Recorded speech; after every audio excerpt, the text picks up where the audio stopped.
అవసరం లేని వైద్యంతో చాలా మంది ఆరోగ్యాలు పాడు చేసుకుంటున్నారని అన్నారు. Vascular society world president doctor PC Gupta యూట్యూబ్లో వీడియోలు చేసి తమకు లేని వ్యాధిని ఉందని నిర్ధారించుకుని అక్కర్లేని వైద్యాలు చేయించుకుంటున్నారని తెలిపారు. కొండాపూర్లో జపాన్ ఇకిగాయ్ సిద్ధాంతాలతో ఏర్పాటు చేసిన డయాబెటిక్ ఫుడ్ వాస్కులర్ క్లినిక్ ను ఆయన ప్రారంభించారు. ఈ కార్యక్రమంలో association of plastic surgeon of India జాతీయ మాజీ అధ్యక్షుడు డాక్టర్ నితిన్ మోఖల్ పాల్గొన్నారు. భారతదేశం డయాబెటిక్ హబ్ గా మారుతుండడం ఆందోళనకరంగా ఉందని, రోజు రోజుకు అన్ని వయసుల వారు డయాబెటిక్ వ్యాధిగ్రస్తులు అవుతున్నారని అన్నారు. ఆహారపు అలవాట్లను మార్చుకోవడంతో పాటు శారీరక వ్యాయామాలు చేయడం వల్ల డయాబెటిక్ నుంచి కాపాడుకోవచ్చన్నారు. జపాన్లో ఎక్కువగా విశ్వసించే ఇకిగాయ్ సిద్ధాంతాలతో తమ వైద్య చికిత్సలు ఉంటాయన్నారు. ఇకిగాయ్ వైద్యులు విశ్వనాథ్ మణికాంత్ కార్మూరి మాట్లాడారు.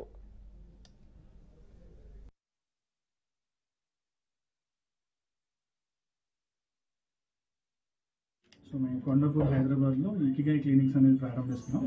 సో దీని వెనకాల ముఖ్య ఉద్దేశం ఏంటంటే, ఇకిగాయ్ అనేది ఒక జపనీస్ ఫిలాసఫీ. దాంట్లో ఏంటంటే మనం చేసే పని ఏదైతే ఉందో అది మనకి ఆత్మసంతృప్తిని ఇవ్వాలి. అదేవిధంగా మన శక్తి సామర్థ్యాలు ఏవైతే ఉన్నాయో వాటిని బయటకు తీసేటట్టు ఉండాలి. అదేవిధంగా అది సమాజానికి కూడా ఎంతో కొంత ఉపయోగపడాలి. సో అదే ఉద్దేశంతో మేము ఇకిగాయ్ క్లినిక్ స్టార్ట్ చేస్తున్నాం. సో ఈరోజు మనం చూస్తే ప్రపంచంలో ప్రతి నిమిషానికి ఒక ఇద్దరు డయాబెటీస్ కారణంగా వాళ్ళ కాళ్ళని కోల్పోతారు. సో ఇవి అరికట్టగలిగే యాంపిటేషన్స్. సో వీటిని అరికట్టాలంటే ఒక మల్టీ డిసిప్లినరీ టీమ్ అవసరం. ఎలాగైతే క్యాన్సర్కి ఇప్పుడు స్పెషలైజ్డ్ క్యాన్సర్ హాస్పిటల్స్ ఉన్నాయో, అలాగే డయాబెటీస్ ఫుడ్కి కూడా రావాల్సిన అవసరత ఎంతో ఉంది. ఈ ప్రొసీజర్స్ అంటే కాస్మెటిక్ సర్జరీ కానీ, లైపోసెక్షన్స్ కానీ, హెయిర్ ట్రాన్స్ప్లాంట్స్ కానీ, వీటిలన్నింటినీ మనం ఇక్కడ ఫుల్ ఫెసిలిటీస్లో ఒకే రూమ్ కింద మనం అఫోర్డబుల్ కాస్ట్లో సర్వీసెస్ ఇవ్వగలుగుతున్నాం. సో మన దగ్గర ఫెసిలిటీస్లో నార్మల్ కన్సల్టేషన్ ఓపీడీతో పాటు స్పెషలైజ్డ్ ఫుడ్ ఎక్స్రే కానీ, డయాబెటిక్ ఫుడ్ ల్యాబ్, స్పెసిఫిక్గా పాదాలు యొక్క సెన్సేషన్ ఎలా ఉంది, వాళ్ళ బ్లడ్ సప్లై ఎలా ఉంది, ఇవన్నీ చూడడానికి కావాల్సిన లేటెస్ట్ ఎక్విప్మెంట్తో పాటు వాటిని ట్రీట్ చేయాల్సిన కావాల్సిన హైబ్రిడ్ ఆపరేటింగ్ థియేటర్ ఉంది మన దగ్గర. సో అక్కడ మనం ఆ సర్వీసెస్ ప్రొవైడ్ చేయగలుగుతాం. And at the same time ఇంత డిసీజ్ బర్డెన్ ఉన్నా కానీ దానికి up to date treatment facilities ఏదైతే ఇవ్వగలమో, అన్ఫార్చునేట్లీ మన కంట్రీలో నెంబర్ ఆఫ్ సెంటర్స్ చాలా తక్కువ ఉన్నాయి. సో దానివల్ల ఇప్పటికీ పేషెంట్స్ ఓల్డ్ కాన్సెప్ట్స్ ఏవైతే యాంపుటేషన్స్ అంటాం, ఒక వేలు తీయడం కానీ కాలు తీయడం కానీ, ఇనిషియల్ డేసెస్లో పేషెంట్స్ ప్రెజెంట్ అయినా కాపాడే స్కోప్ ఉన్న ఫెసిలిటీస్ లేకపోవడం వల్ల, ఒకటి పేషెంట్కి అవేర్నెస్ లేకపోవడం వల్ల చివరికి మళ్ళీ అదే వర్స్ట్ కండిషన్లోకి వెళ్ళి కాళ్ళు వీళ్ళు తీయాల్సిన అవసరం పడుతుంది. సో ఆ ప్రాసెస్ని బ్రేక్ చేసి కాపాడే ప్రయత్నం, that is the main thing ఈ క్లినిక్ ఎస్టాబ్లిష్ చేయడానికి. దాంతోపాటు పేషెంట్ 100 చోట్ల తిరిగే పని లేకుండా ల్యాబ్ టెస్ట్ కోసం ఒక చోటుకి వెళ్ళాలి, స్కాన్కి ఒక చోటుకి వెళ్ళాలి, ఎక్స్రేకి ఒక చోటుకి వెళ్ళాలి, డయాబెటిక్ ఫుడ్ సంబంధించి స్పెషలైజ్డ్ స్కాన్స్ ఉంటాయి, స్పెషలైజ్డ్ ఫుట్వేర్ ఉంటుంది, ఆఫ్లోడింగ్ ఫుట్వేర్ అంటాం, దానికి సంబంధించి వేరే వేరే చోట్లకి వెళ్ళాలి. ఇన్ని ప్లేసెస్కి పేషెంట్కి తిరిగే ఓపిక, టైము ఉండదు. సో దానివల్ల వాళ్ళు again they are delaying the treatment which is to be done in time.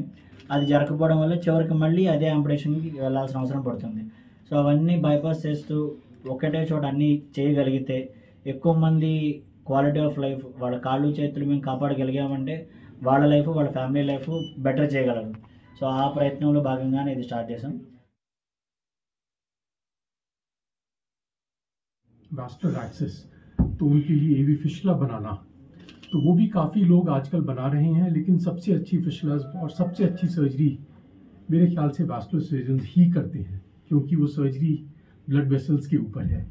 और एक तरह से एवी फिशला डायबिटीज़ पे, ये डायलिसिस पेशेंट्स के लिए लाइफ लाइन होती है. और अगर पहली बार में एवी फिशला अच्छी बन जाए तो पेशेंट की डायलिसिस अच्छे से चल सकती है, वरना पेशेंट्स बेचारे बहुत परेशान होते हैं.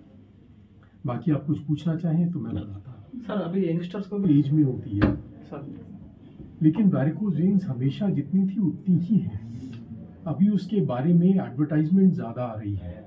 अभी इतने सारे छोटे छोटे क्लिनिक्स खुल गए हैं, हर नुक्कड़ पर लेज़र मशीन है. उनको कुछ करना है सर. तो अभी आधे से ज़्यादा पेशेंट्स मेरे पास इसलिए आते हैं क्योंकि उनको कोई तकलीफ नहीं है, पर क्योंकि उन्होंने कोई यूट्यूब वीडियो देखा है, उनको डर लगने लगा है कि